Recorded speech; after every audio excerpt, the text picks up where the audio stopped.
Vous écoutez France Culture.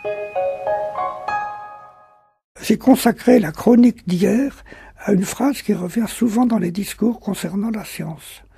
Contrairement à ce que nombre d'orateurs affirment, cette phrase n'est pas de Montaigne, qui certes aurait été d'accord, mais de Rabelais, constatant que science sans conscience n'est que ruine de l'âme.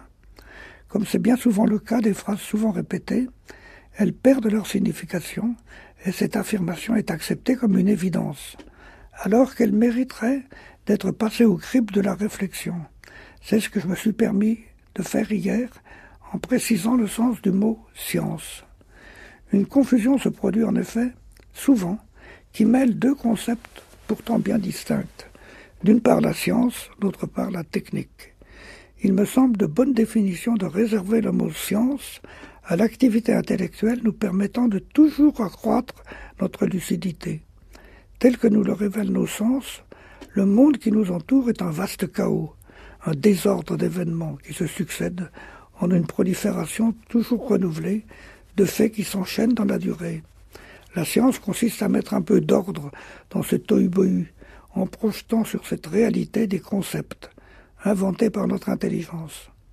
J'ai évoqué hier ce que l'on peut présenter comme l'invention du concept de soleil, car le soleil est un concept imaginé par les humains. La réalité se contente de nous envoyer des rayons lumineux, dont nous constatons que la source se déplace dans le ciel. C'est notre imagination qui nous permet d'admettre que cette source est un objet, qui monte à l'horizon, puis disparaît et revient le lendemain. Cette imagination pourrait nous faire admettre une autre explication. Par exemple, que cette source est fabriquée durant la nuit par une divinité lointaine qui l'a fait disparaître le soir venu. Ces deux regards sur la réalité sont aussi plausibles l'un que l'autre. Comment choisir? En acceptant quelques règles, à vrai dire arbitraires, et qui sont l'armature du raisonnement scientifique. Une de ces règles concerne le passage du temps, le revoilà. Ce qui se produit aujourd'hui est le résultat de l'état du réel d'aujourd'hui et de son état d'hier, mais non de son état demain.